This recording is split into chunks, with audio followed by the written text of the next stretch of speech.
Drainage आणि storm water मूळ उपायाची गरज. पिंपरी चिंचवडचा हा प्रभाग गेल्या काही वर्षात वेगानं वाढलाय. उद्योग वाढले, लोकसंख्या वाढली, घरांची उंची वाढली. पण एक गोष्ट मात्र तिथेच थांबली, ड्रेनेज आणि स्टॉर्म वॉटर लाईन्स. मी आहे डॉक्टर सुलक्षणा शिलवंत धर. आज अनेक भागात ड्रेनेज लाईन्स लोकसंख्येच्या मानाने अपुऱ्या आहेत.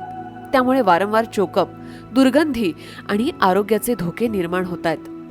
नागरिक त्रस्त झालेत, कारण हा त्रास अधूनमधून नाही तर तो रोजचाच आहे. काही ठिकाणी ड्रेनेज आणि पावसाच्या पाण्याच्या लाईन्स अस्ताव्यस्त पद्धतीने टाकल्या गेल्या आहेत आणि पावसाळ्यात ही चूक मोठी समस्या बनते. खालच्या भागात राहणाऱ्या घरांमध्ये घाण पाणी शिरतं. घर, सामान, आरोग्य सगळं धोक्यात येतं. आणि मग काय केलं जातं? वरवरची साफसफाई, तात्पुरता उपाय आणि पुन्हा काही महिन्यानंतर तोच त्रास. माझा दृष्टिकोन वेगळा आहे. चोकअप काढणं हा उपाय नाही, चोकअप होऊच नये हीच खरी गरज आहे. म्हणूनच ड्रेनेज लाईन्सचं योग्य डक्टिंग, लोकसंख्येनुसार क्षमता वाढवणं आणि स्टॉर्म वॉटर लाईन्सचं शास्त्रशुद्ध नियोजन हे माझं प्राधान्य असेल.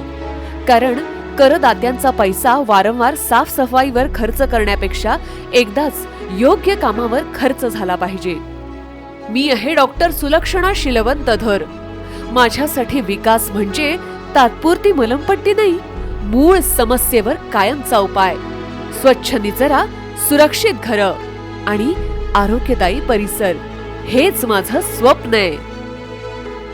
रस्ता, श्वास आणि सन्मानाचा प्रश्न.